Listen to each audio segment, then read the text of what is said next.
Young Joey climbs out of her window to escape her parents' verbal abuse of her brother Michael at the beginning of the film. Joey has no fear of heights, even as a youngster. 20 years later, Joey is startled awake by her ringing phone and discovers she has overslept for her window cleaning job at AG Energy, a large firm. She is rushing to get dressed when she gets a call from her brother's assisted living facility requesting that she come in for an urgent appointment. When Joey gets to the care facility, she finds out that Michael has compromised their accounts and given the local media access to damaging information. They are therefore evicting him right now. Shocked, Joey argues that since she has already paid for her brother's stay at the care facility, they cannot simply throw him out. But the manager doesn't back down, saying there is nothing that can be done. Overwhelmed and frustrated, Joey is forced to bring Michael to work. When they discover that her bike has ran out of petrol, they get on a bus. As Joey enters the elevator, Jeffrey, the CEO of AG Energy, his brother Gerald, and their assistant Jennifer arrive. Jennifer gives them an update on the last-minute plans for the shareholder gala, which will feature the announcement of the company's new endeavor. Helena, one of the cleaners, joins them a short while later. Gerald mockingly tells her that she should stay at home and sneers at her, telling her not to go into labor. Joey instantly stands up for her friend, pointing out that if Gerald had granted Helena the appropriate maternity leave, she would have been at home. After giving Joey a stern look, Gerald leaves the elevator. They part ways after Helena praises Joey for defending her. Joey hurries to the security room where Derek, her immediate superior, is waiting and obviously annoyed that she is an hour late. "I can't blame the army for expelling her," he says loudly. Unfazed, Joey dismisses him, claiming that her employer is a pain in the ass and that she must get to work. Derek gives her the menial task of cleaning the bird droppings off the windows on the 51st level as a form of discipline. Joey sighs but goes to work, knowing it's intended as retaliation.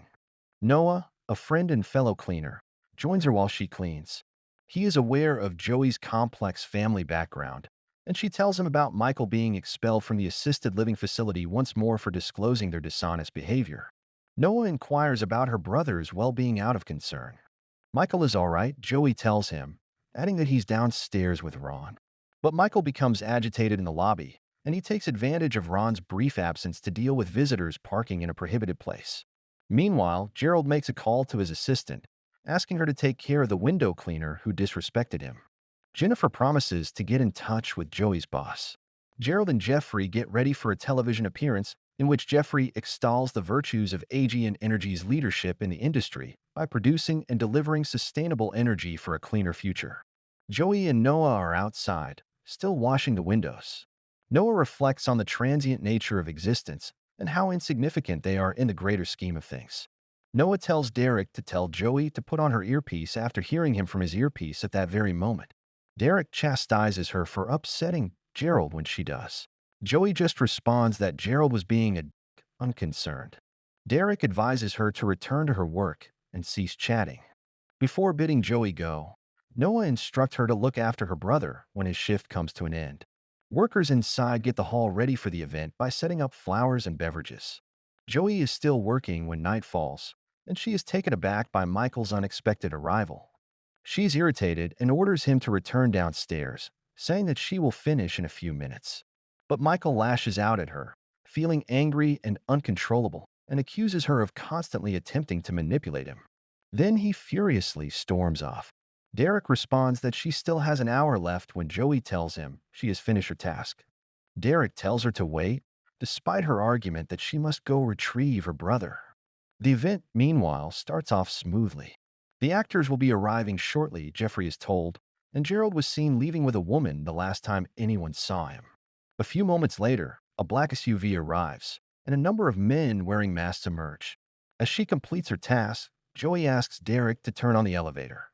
"I'll do it in 5 minutes," he says, brushing off her worries.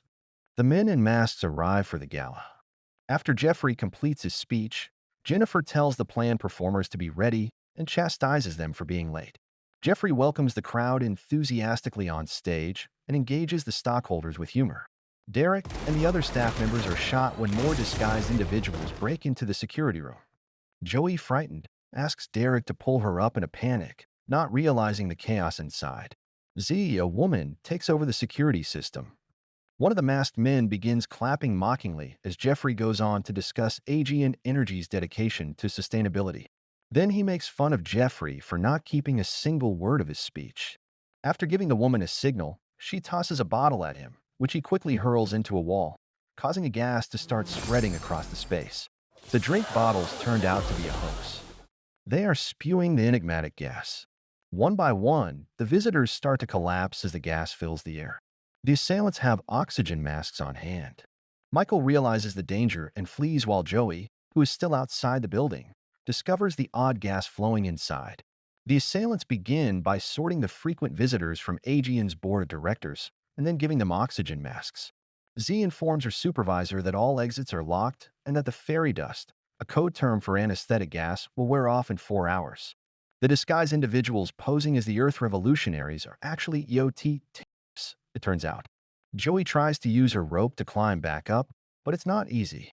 Marcus, the group's commander, questions Jeffrey about Gerald's whereabouts in the meantime. When he receives a response, he dispatches one of his guys to come collect him. Gerald is located by the man, who gives him an oxygen mask. Then Gerald notices Joey hanging outside the window and abruptly motions to the man to keep her position a secret. The man takes off his mask, and to Joey's surprise, it's Noah. Gerald is quickly led from the room by Noah. Joey cries for assistance in desperation, but no one can hear her. She tries but fails to jumpstart the lift. She has no choice except to lower a rope and look for an open window. Gerald is roughly pushed forward by Noah back into Gala Hall. After introducing himself, Marcus cautions everyone against making any stupid attempts. Since this isn't the first time someone has attempted to steal from them, Jeffrey insists that Marcus release them. Joey moves toward the main party hall window in the meantime. After telling Jeffrey that he doesn't want his dirty money, Noah abruptly headbutts him inside. Marcus then broadcasts a video that demonstrates how Aegean Energy is destroying forests and unlawfully disposing of gallons of trash into water supplies. He explains that the entire ecosystem of Laguna Terra has been destroyed by Aegean Energy's toxic waste disposal. Additionally, he tells the tale of Elena, a former gang member who last year damaged the Aegean Terra pipeline.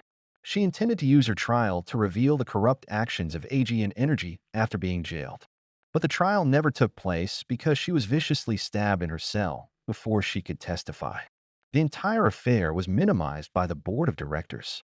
Jeffrey laughs, claiming that Marcus lacks concrete evidence of Aegean Energy's misconduct. Marcus doesn't require concrete evidence to disagree. The board members' admissions will suffice. Nevertheless, Noah abruptly shoves a bottle into Jeffrey's mouth, killing him by choking him before he can finish negotiating a bargain. Joey is able to get back up and enter the elevator. Marcus tells Noah that this wasn't the idea and tells him to quit killing people because he is sick of his shenanigans. Joey notices a can of volatile spray paint in the meantime. She quickly thinks of a way to get attention, so she sprays SOS on the window and lights it on fire. Marcus spots a bomb with wires attached. When he questions Noah about it, Noah brushes it off as a precaution. Z alerts Marcus to the SOS signal outside the building before he can continue to debate. After concluding that the window cleaner must be to blame, Marcus gives Noah instructions to resolve the issue. The cops are subsequently forced to stand down after he gives Z the order to call them and let them know they have hostages. Gerald grabs the chance and flees while the men are preoccupied. Marcus gently urges Noah to grab Gerald and tells his crew not to shoot, reassuring him that the cleaner isn't leaving. Z is told by Noah to use the lift to hoist Joey up. To stop it from moving, Joey swiftly puts a screwdriver into the mechanism. In the meantime, Marcus and his men apprehend Gerald. When Noah gets there, he stops obeying Marcus. When Marcus implores Noah to drop his firearm, Noah shoots him instead. Now in command, Noah asks Z via the earpiece if she supports or opposes him. She eventually assures him that she will support him. Then Noah tells her to plug him into the monitor in the Gawler room. Noah appears on the television and tells the gathering that he is now in command. He threatens to remove anyone who continues to support Marcus. Noah tells Marcus that this is just a time for reckoning and that he has long since lost confidence in people. He pushes Marcus out the window without thinking, and he falls onto the elevator below.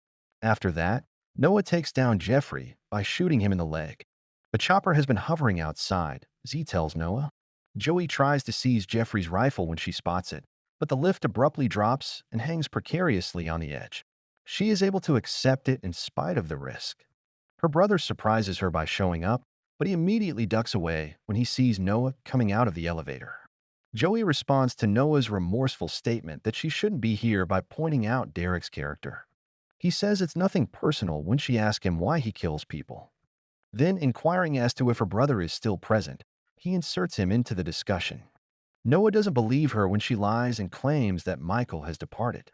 He gives his guys instructions to look for Michael, and Z will send them a picture soon. Then Noah mocks Joey, saying that she allowed her brother to grow up in a care facility and treated him like a disgrace. He makes fun of her by claiming that she pulled him into this problem the one time she decided to support him.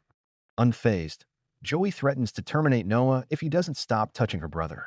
The board of directors begins to admit their wrongdoing in the meantime.